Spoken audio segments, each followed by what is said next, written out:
So when you're starting to put your ceilings in your book, when you look at your table of contents and the chapters, you're actually going to start with a presentation RCP versus there's also a construction RCP.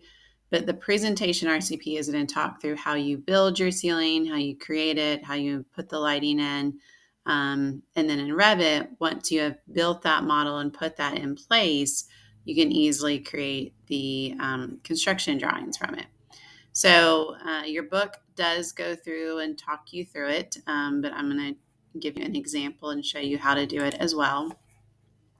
So in Revit, you'll have your floor plans that you've created, the different levels, and then you can rename those. So typically, you'll start with a level 1. I will often rename that to a partition plan, and then you create your furniture plan as you need to. We'll get into all of that as we start to talk about construction drawings. But the reason I'm pointing that out is Revit will also create your ceiling plans based on the different levels that you have. So since I have renamed my level 1 to partition plan, it says partition plan for my ceiling. So I can open that up, and it's just basically, it's a top-down view just focused on the ceiling portion of it. There are no ceilings existing in this.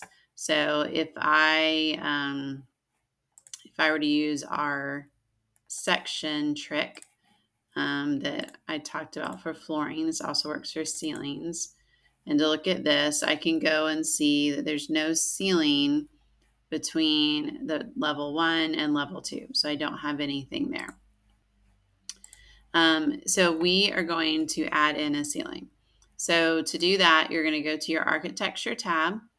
You're going to click on ceiling. It's right next to floor, and you'll see that the process is very similar. So you do have two options. You have either an automatic ceiling or a sketch ceiling. You want to choose sketch ceiling. This is going to give you a lot more flexibility as you're setting it in. It also avoids some issues that the automatic ceiling can sometimes create.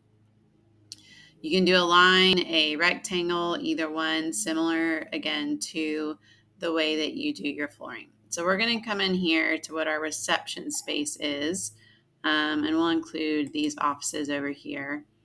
And I'm just going to trace along here for the line, for the type of ceiling I want for what I'm going to consider the reception space. Now it's helpful because it's going to show me when it lines up to the edge of this wall, because I do want to change my ceiling here versus going all the way across. So I'm going to come back so that it's created a full shape. Over here under properties, you're going to have certain ceiling systems that are already in place. Typically, you have a 2x2 acoustical ceiling tile system, ACT. So that's a grid ceiling. You also have a 2x4 grid system. And then you also have a 5/8 inch GWB on metal stud. That's gypsum wallboard. So this is a sheetrock ceiling.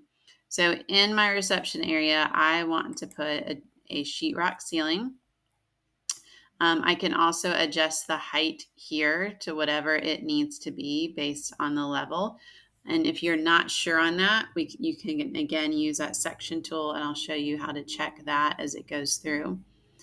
So once I have that set, I'm going to come up here and click the check mark. So now I have a sheetrock ceiling in this area. So let's go ahead and put in another ceiling type in the rest of the space to show you again. So again, we're going to sketch the ceiling. We're going to choose the line tool. You can either change the properties at the beginning or at the end. So let's go ahead and draw this in for the rest of the space. You can zoom in and out as you need to make sure everything matches up. I am going to pay attention with this line to make sure it matches up with where my ceiling has ended here. Come up to that. And then over, make sure I get my jog here. Okay, so I have the rest of that space. Now I'm going to come over to properties and I'm going to choose a 2x2 ACT system. With that, again, I'm going to come and I'm going to hit OK.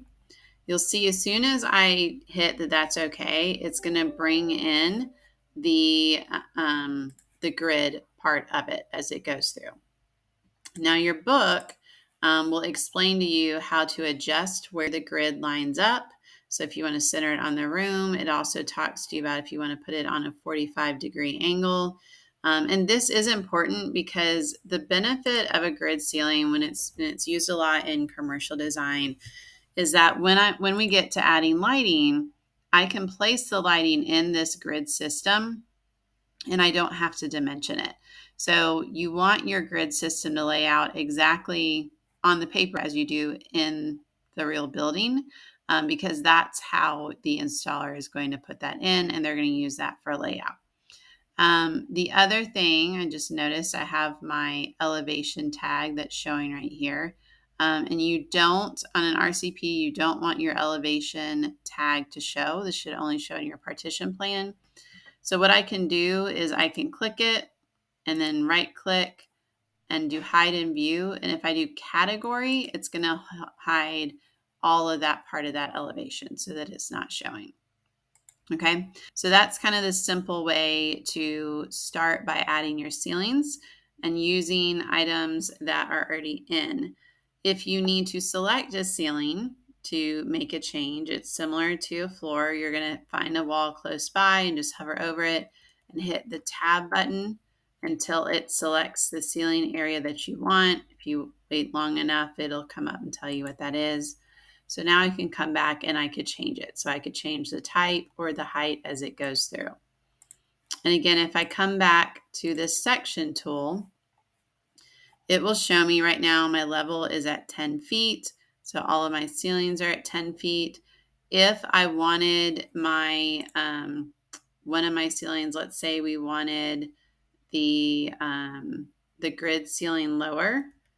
And again, I'm going to hold that over here and then I can change my height simply by changing that there.